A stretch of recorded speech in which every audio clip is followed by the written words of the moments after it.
for you guys. So I'll introduce Renee Pardo. Renee Pardo is one of our solutions engineers that's going to be going through the presentation for you. We do want to keep it interactive, but we ask that you keep it to chat because there are a lot of people going to be on here, so it might be kind of confusing on who's asking what. So if you guys can use the chat feature for any questions, that would be great.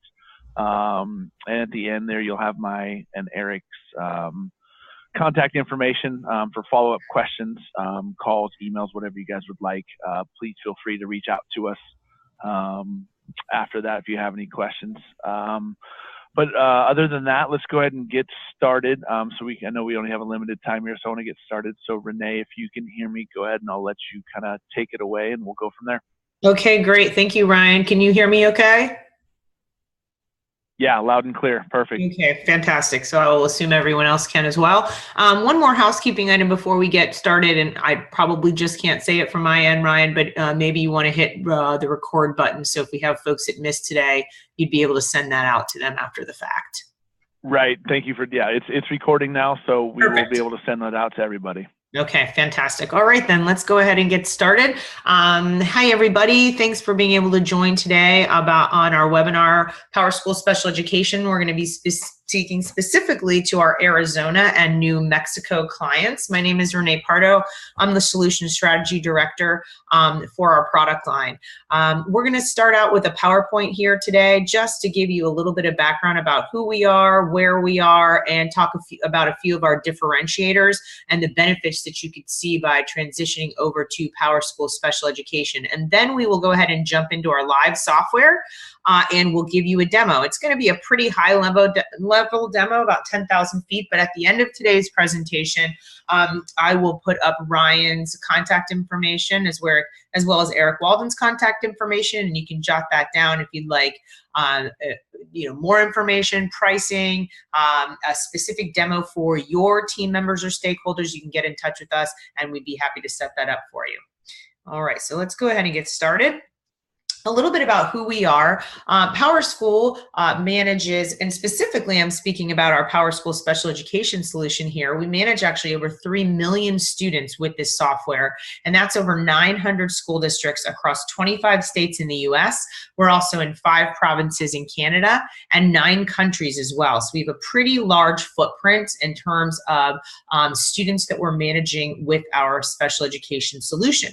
We've got over 10 years of experience in both Arizona and New Mexico. So we've been in both of those states for quite a while, and we'll be jumping into one of our state models to demo out of here in just a few minutes, as I mentioned. We really do very large implementations. We do small implementations. To give you a flavor of that, we have the entire New York City Public Schools that's using PowerSchool Special Ed, Chicago Public Schools. We've got tons of charters and private schools as well, to the smallest villages in Alaska. So we really can hit the spectrum in terms of the LEAs that we help to support and manage with our solutions. So we're going to be focusing on special education case management today, but I did want to let you know on the phone today that we have other modules that work in the same integrated, seamless way with our PowerSchool student information system. And that includes Service Capture, which is our module for documenting related services. Some folks use that data to bill Medicaid.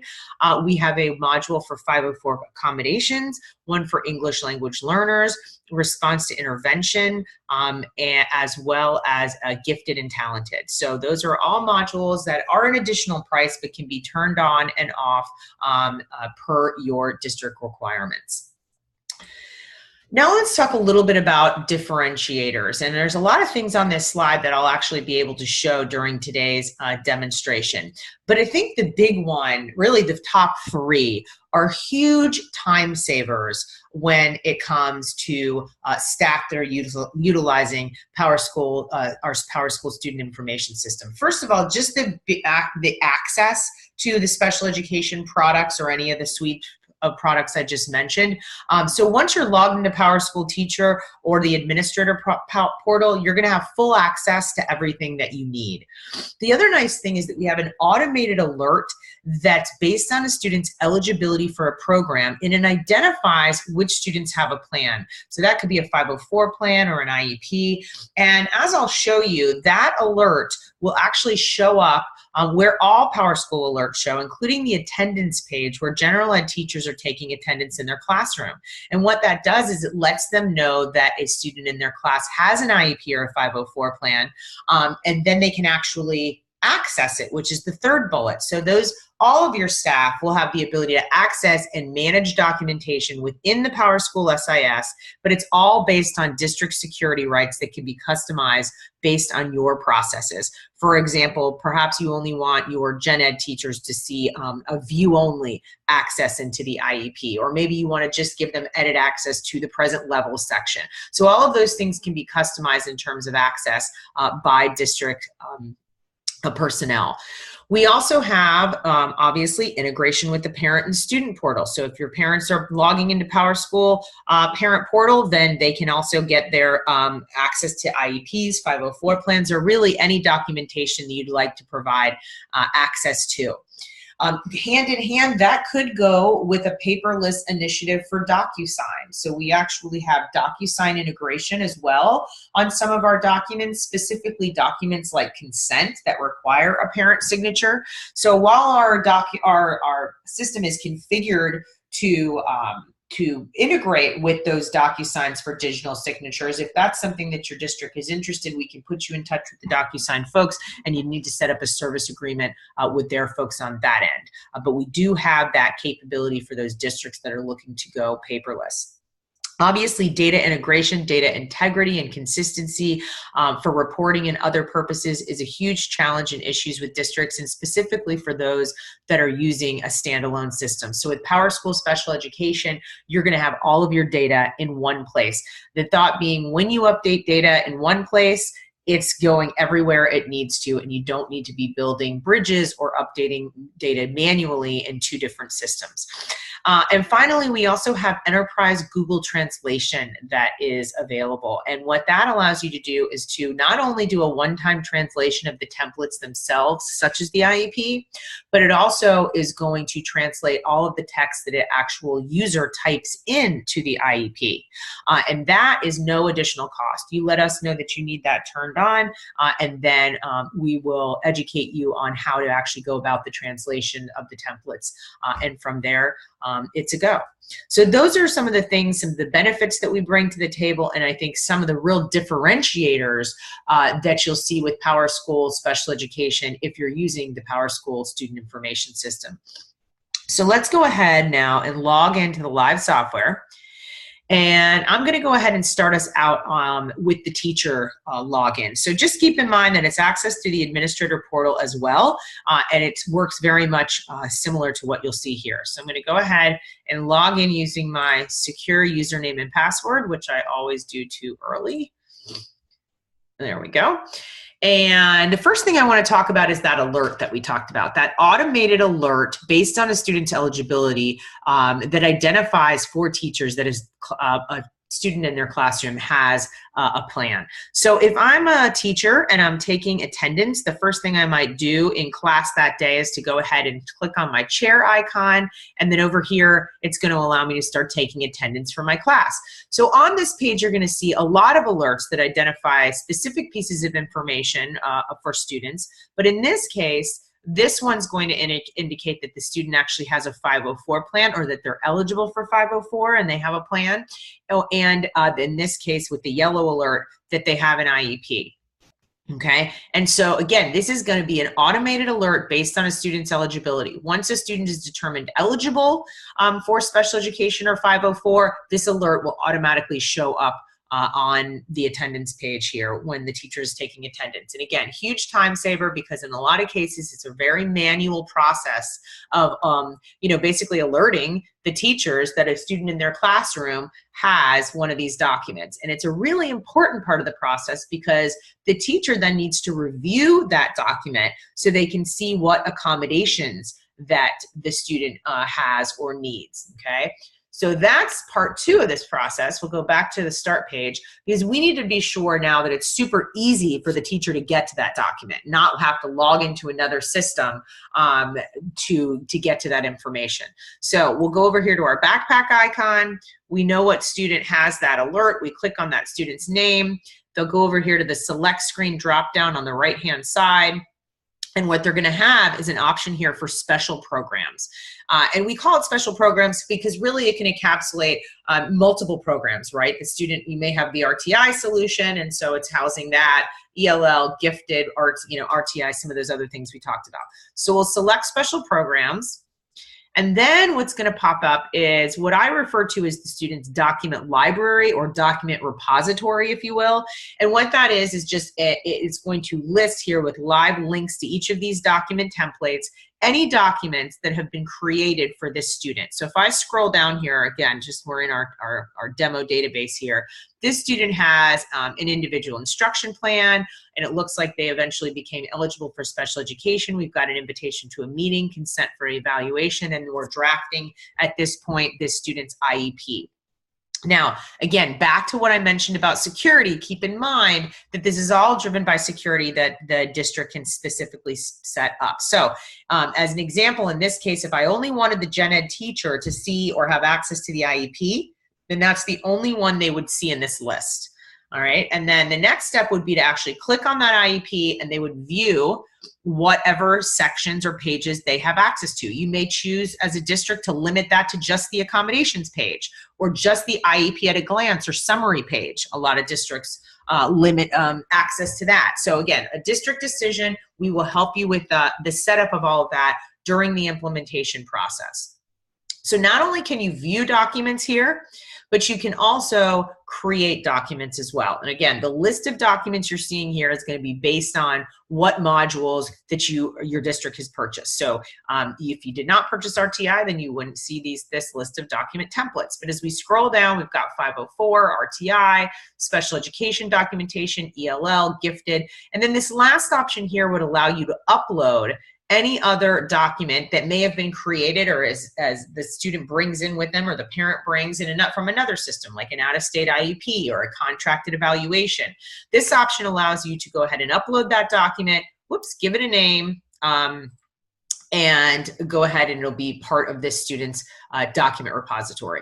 Also, again, driven by security in terms of who can upload what and what folks can see, okay? So now, keep in mind also that we are speaking today to districts from Arizona and we're speaking today from districts from New Mexico. So we've got a little bit of a mixed bag, but this demos database here is giving us a generic look at some documents.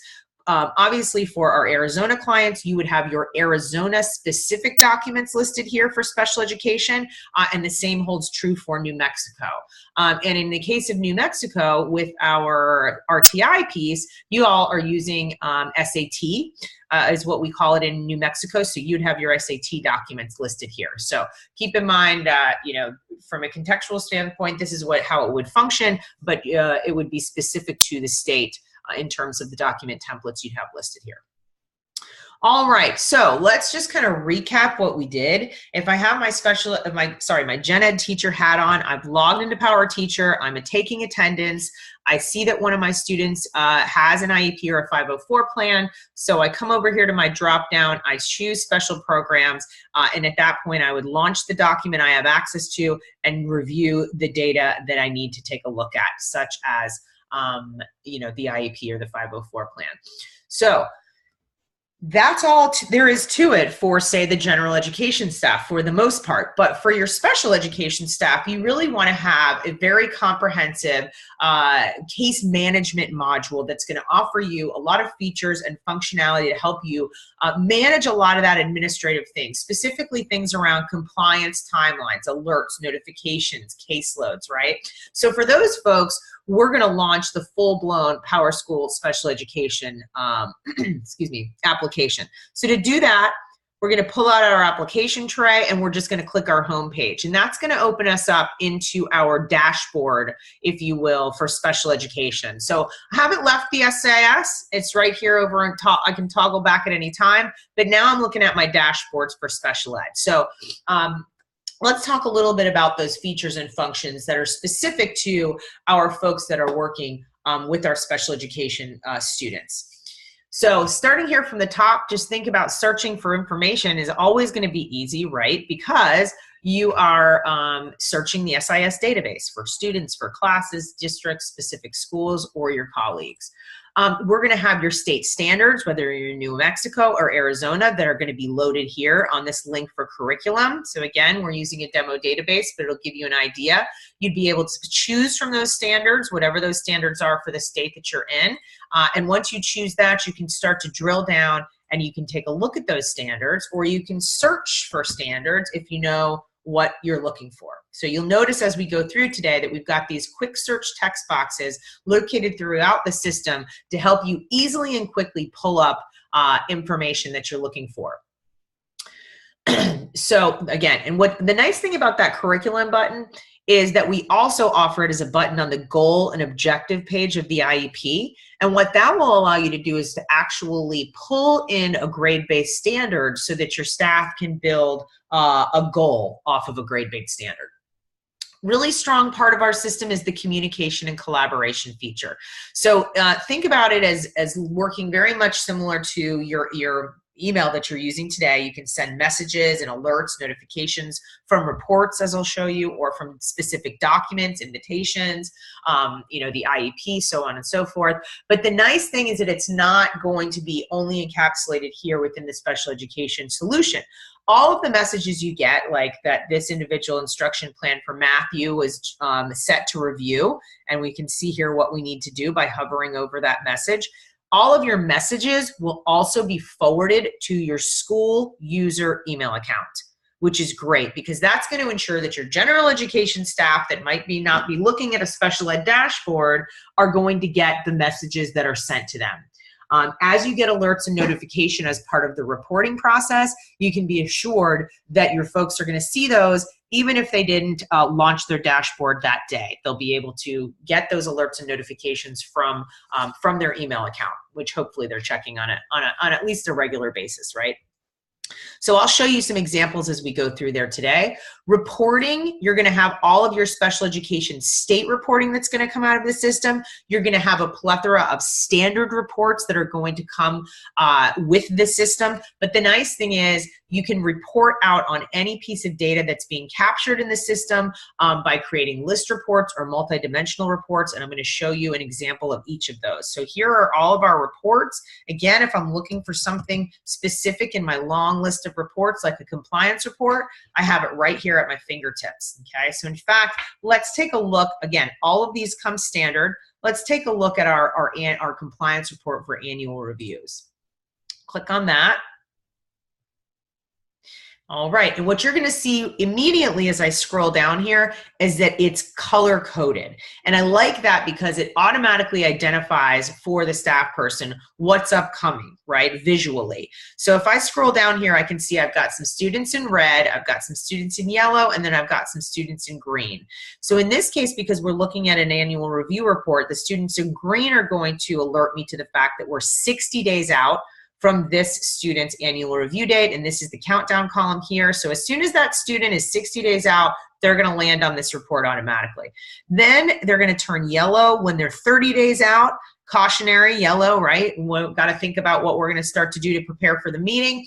And in this case, red, we don't wanna see a lot of red, right? It's gonna mean that that student is out of compliance.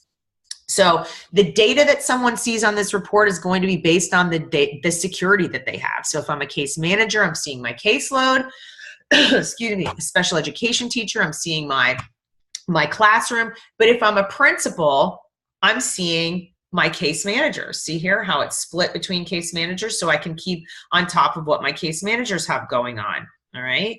And if I'm a director or a superintendent, then I'm seeing my entire district. And in that case, I would come up here to my organization location filter. I would select what school I wanted to take a look at, and all of that data would roll up for that particular school that I've selected. Now back to that communication, alerts, and notification piece. You know, if I'm a principal, of course I need to be staying on top of compliance timelines. It's really important for reporting purposes and for funding for my district, but I'm probably not going to remember to come in here and look at this every day. So to solve for that, what we have is a subscribe button. You can click on subscribe and you can say, you know what, just email these to me on Fridays. Once I set my options for that, every Friday when I come into work, in my email account, I will have a link to this report. I can take a quick look and stay on top of what's going on. The other thing for staff is maybe, you know, not everybody's such a self-starter. Not everybody's going to subscribe to a report to have an email to them. So you can actually publish it out to folks on a scheduled basis. So it's kind of the mandatory subscribe button, if you will. Of course, you can edit it. If you have edit rights, you can download it into a variety of formats here. Or if I just want to send a quick message to somebody, like I can see here that Ann and Eric are falling behind, I can send a quick message right here and say, hey, Ann, Eric, you know, what's going on with these two students? How come we're behind? And again, that'll land right in their email box with a link that will open them up directly to that report and whatever messages you've included in that. All right, so lots of different ways to make sure that we're communicating and collaborating on compliance timelines, which of course are a huge part of the special education process. So let's go back over to our reports. I want to show you quickly an example of a multi-dimensional report. So looking at other dimensions, multiple dimensions, I should say, for reports. So let's take a look at disability by grade. And as you can see here, we've got a lot going on. We've got our disabilities over here. We've got our grades here at the top. So if I want to see my 16 students in the 6th grade that have speech and language impairments, I can click on that 16. It's going to give me instant drill down capabilities. I can go right into that student's record. I can start looking at the documentation for that student. And I really like that no matter how far down kind of the rabbit hole I go, with one click, I'm right back to that report. And these reports in terms of multidimensionals can also be displayed in charts and graphing. Let's switch this to 3D since we got a lot going on. And now I can see here my total students for each of those primary disabilities in a nice graph format. Okay. All right. So lots going on with reports, and I love that it's really connected tightly to our communication and collaboration features. All right, we're going to go back over here to our home page. Administration, again, this is where we're going to help your security administrator, whoever that may be, to set up your security during the implementation process, but we're really teaching you to fish because you can go ahead and make changes to that down the line whenever you want in terms of customizing that process. We mentioned service capture. We won't go into it today, but again, that's our module where folks can document their time on related services like OT, PT, speech, and other of those related services. Lots of help guides. If you want to take a look, you can actually customize this link so you can put your own resources out here, and these resources can actually also be displayed based on a security group. So speech and language teachers see one set of resources, and your physical therapists see another, that kind of thing. Okay, so this can completely be customized. We've got videos if you're a person that wants to take a quick look at a 5-minute overview video as well. All right, so, and you can access support from this link as well. So moving on, this is our dashboard. Again, if I'm looking for a particular student, I can start typing in the box. I know exactly who it is, and it's going to pull them up for me as long as I have security access.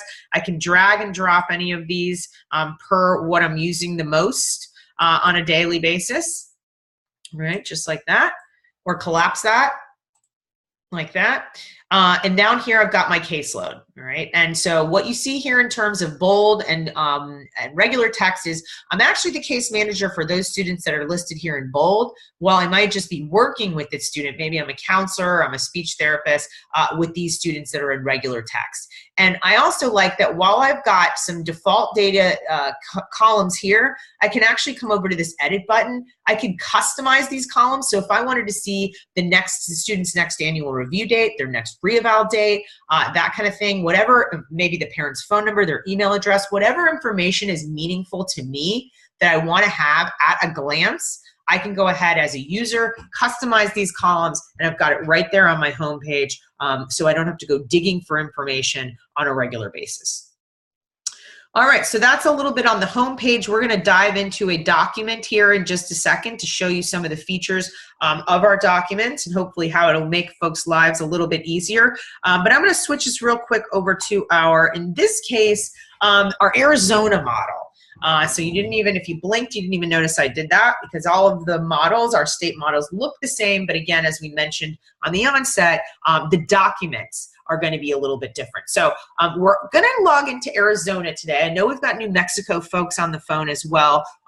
We're not going to go too deep into this document. We're going to hit it at sort of the 10,000 level foot, but I did see when I looked at the registration list, we had many more of our districts from Arizona participating today than New Mexico. But again, I'm going to put up that contact information at the end of today's session, and we'd be happy to do a deep dive into our New Mexico model with you and your staff at any time, or Arizona for that matter.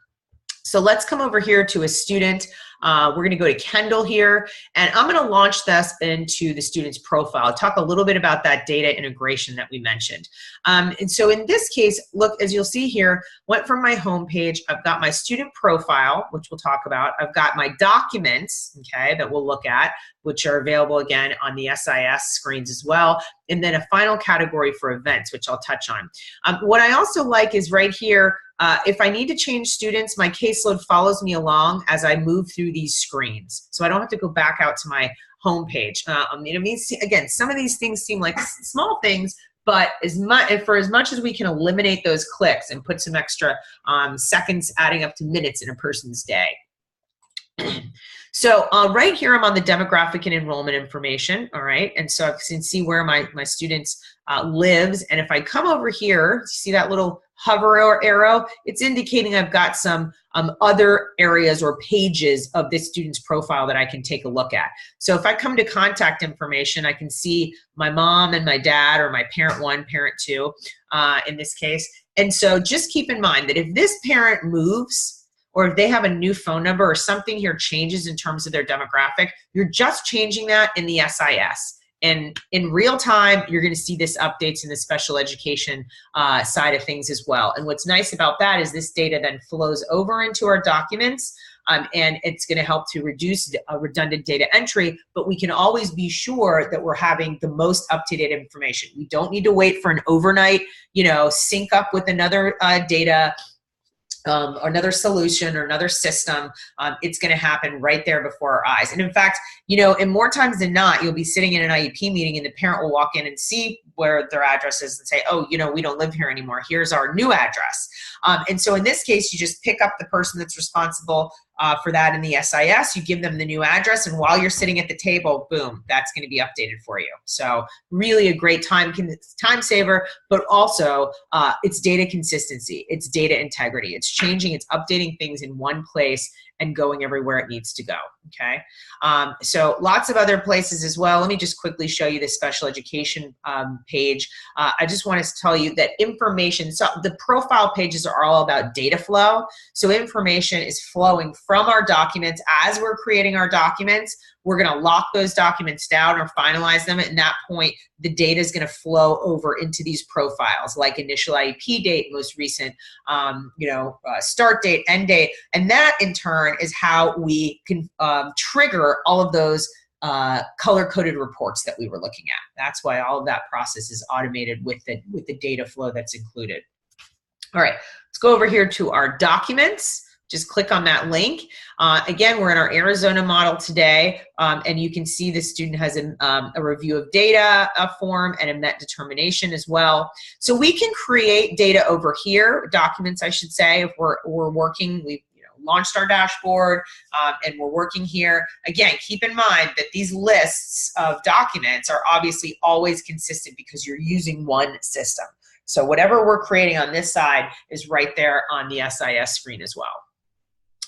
All right, so I'm going to use my drop down here. And again, New Mexico would see a different set of forms for special education, but we're gonna launch into the Arizona IEP, which is right here. And this is the list of your special education forms. You've got your eval forms, your eligibility forms, your letters and notices, your IEPs, and then a section for other like Medicaid consent, notification, summary of performance, and that ability to upload any other document that you'd like to become part of this student's repository. So when I'm ready, I choose the IEP, I click the button for go, and what it's going to do is open me up into one of these setup screens. And the pages that I have to complete, that are required for me to complete, are already checked off. So I don't even need to think about what absolutely has to be completed. The other nice thing is if the student is turning 14 during the implementation of this IEP, then I'm going to see that these transition service pages will automatically be checked off for me. So it's going to require me to complete that transition services based on the student's age in the profile, okay? All right. Also, what's nice is that we have this nice copy button. So if I've done my last year's initial in the system and now I'm ready to do the annual review, I can click this button for copy and it's going to bring over a complete copy of last year's IEP. Nice thing about that is that your directors, your administrators, they really can customize, or I should say configure, what people can copy. So some districts say, you know, we want everybody to start fresh with present levels, or we want folks to start fresh with goals.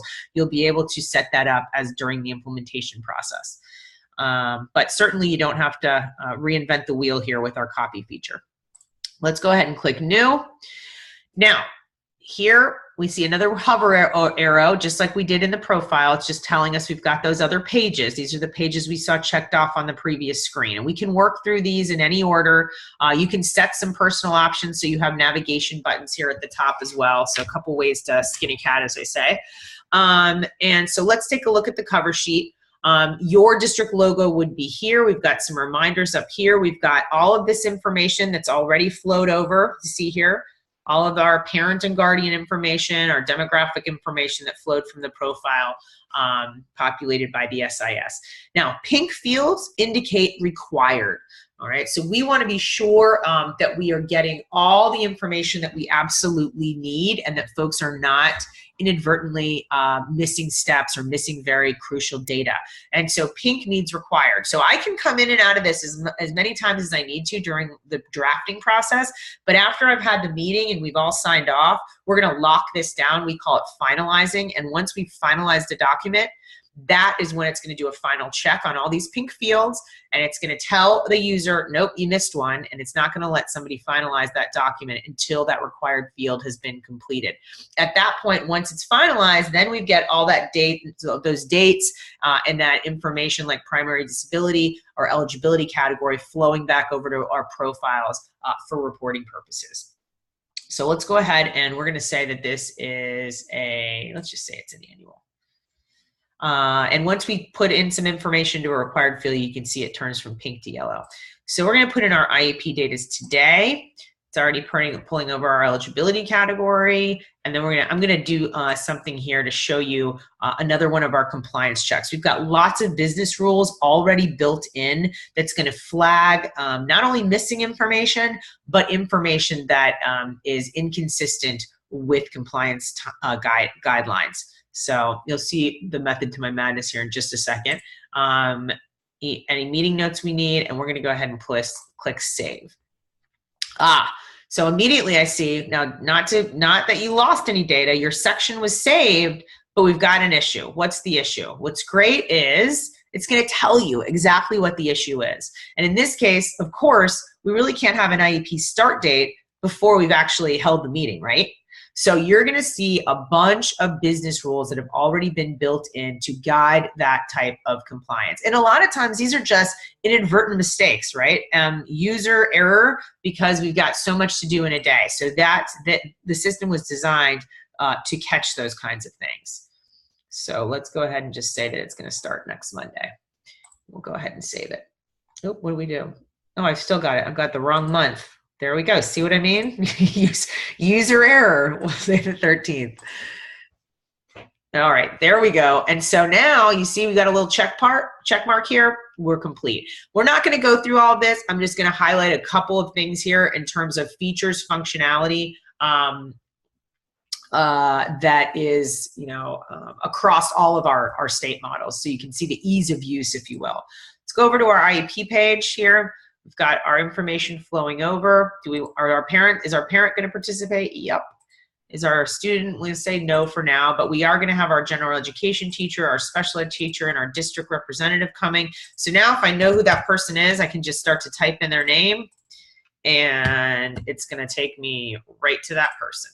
Super easy, pulling directly from the SIS. Let's do somebody else.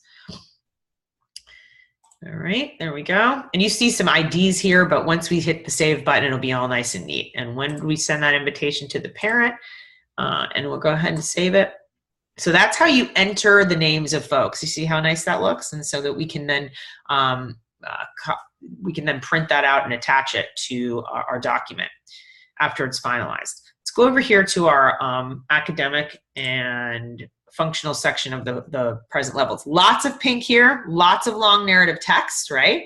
So keep in mind that these text boxes are completely expandable. Keep in mind that in most cases, when you see a text box, you're also going to see a statement bank. What does that mean? It means that as a user can save their own private banks of statement that they can use over and over with different students and edit as necessary. Or they can, as a district, the district can create public banks, meaning that there's a whole bank of statements that they have already created for them. So if there was a bunch of banks of statements here, you would have them. But I'm just going to show you an example. Once we hit the strike through, it's going to go right there. But the other nice thing about these long narrative text fields is that we've got speech to text. It's one of our most popular features, again, because really these text boxes can get very lengthy. So watch this. I can click on the microphone and then I can start talking into my computer, and I can talk and talk and talk, and anything I say is going to be inserted into the text box. Boom.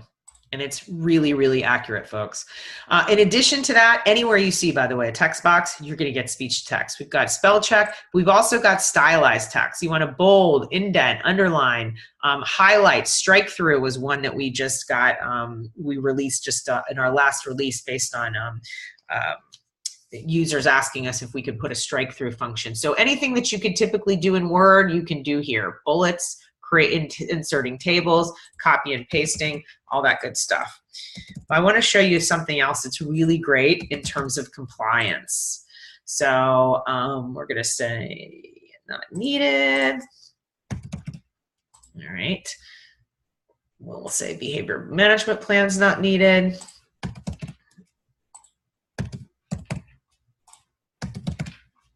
So if we come down here, not needed.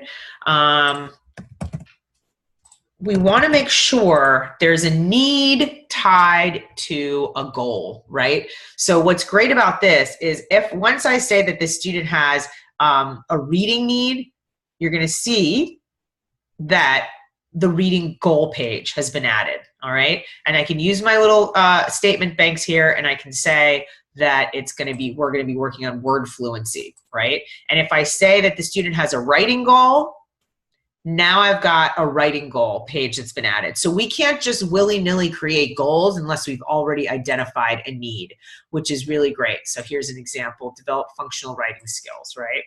And we'll say no here, and we'll go ahead and save that page.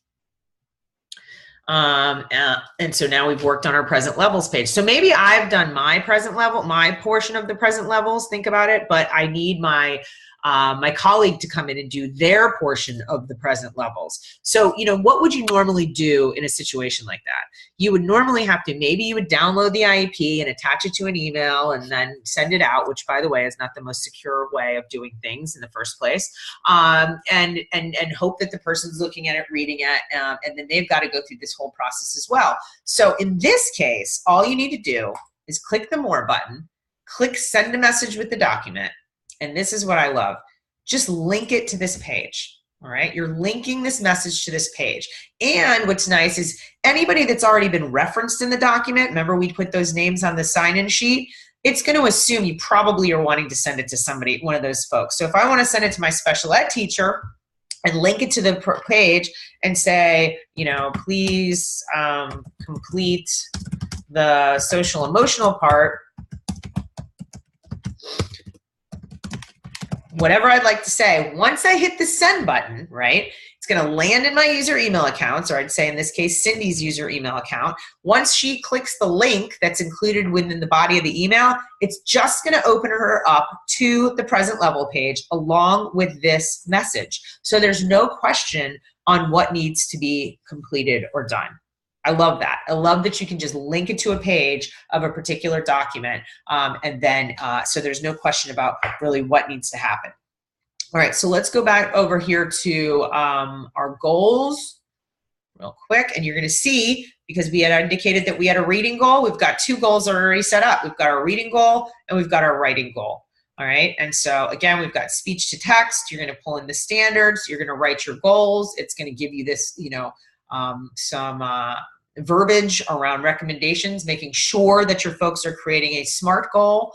And again, you've got your public and private banks of statements here as well. So we're not going to go through this process here today because we're, you know, a little bit short on time to go do a deep dive into this, but I did want to show you the way that works out. And then at any point, anybody can come in here and they can't just add a goal because, again, we need that need that's going to be associated with it. All right, so ultimately, once we've gone through this entire process, right, and we've completed this, again, you have that IEP snapshot. It's going to pull in all of that and pertinent information. And as I mentioned, for the SIS, sometimes on the SIS side, sometimes you may want to set up security so your gen ed teachers have access to this, so they can see the service delivery, they can see the accommodations that the student's getting, but they don't have access to the entire IEP. So we see a lot of districts give access to the gen ed teachers to just this snapshot page. But eventually, once we're done drafting this, we've had the meeting, we're going to go ahead and finalize it. We would change that to final. Now, in this case, of course, we've missed a whole lot of pages, which means we've missed a whole lot of pink fields. So we need to go through each one of these before we could change that document to final. And then we'd have that final copy that would be in that student's document repository. All right. Printing, you want to print this page, you want to print specific pages or all pages. At any point, we can navigate quickly back to the student profile, pull up some information we need to look at. Events I'm going to touch on in just a second.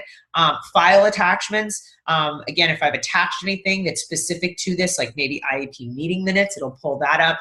And then if I am using the IEP in Spanish or any other language that Google supports, all I need to click is language translation. And now essentially I'll end up with 2 versions of the document, an English version and a Spanish version, or a Urdu version, or again, 126 languages that Google Translation supports.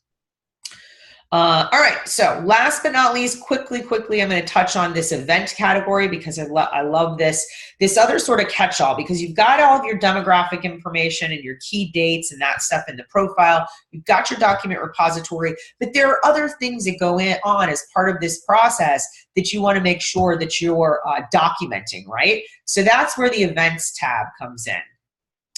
Now, we've got 2 types. We've got automatic, and then you see an example of one of those here. Once I change the status of a document, it's going to date, time, stamp that with the person that did it. So this morning at 8:37, I went in here and created this review of data.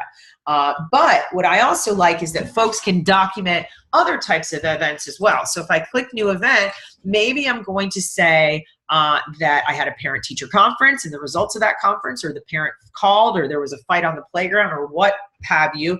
Or maybe because I can link it to documents, I could say the parent called and rescheduled the IEP meeting. Okay. So now what I can do is link it maybe to that new invitation that I created. All right. So let's just pretend that this is an invitation. And then I can send it to my team. And now once I accept it, this has landed in their email box with a link to the new invitation and its date, time, stamp. So I know as a team member that, you know, Kendall's mom called, rescheduled the IEP meeting. It's already linked to the new invitation. I can see what that looks like, and it's date stamped that in fact I did notify everybody that that happened, right? So this can get quite a lengthy list, but it can be very, very informative to new teachers, to staff, about what's going on in this particular student's journey, if you will. All right, so we're about 5 minutes out. I'm gonna go ahead and end the demo portion. I'll check with Ryan to see if we've had any questions that have come in via the chat. And then I'm also going to set up or show you some contact information for Ryan and Eric if you'd like to get some further information. Ryan, did we get anything via chat? I have not. No, not so far. I know a couple people have jumped on, then had to leave, and then other people have jumped on since. So no questions so far, but that's okay. We'll send out the recording and then follow up with everyone as well. So they might have questions then. Just might not have time to put it on there. So we're good so far. All right. Well, that I think is going to conclude the demo for today. I'm glad that you recorded it. So for those folks that had to log off, they can take a look. Again, contact information up on your screen. If you have any questions, comments, feedback, pricing, anything under the sun. Thank you all for participating today. And hopefully we'll talk to you soon. Awesome. Thank you, Renee. Great as always. I really, really appreciate it. And again, for those of you on the call, use that contact information and contact myself or Eric or both of us, and we'll get back to you and we can set up some conversations and some private demos if you'd like to see it further. Thanks, Renee. Appreciate it. All right. Bye. Thanks, everybody. Bye.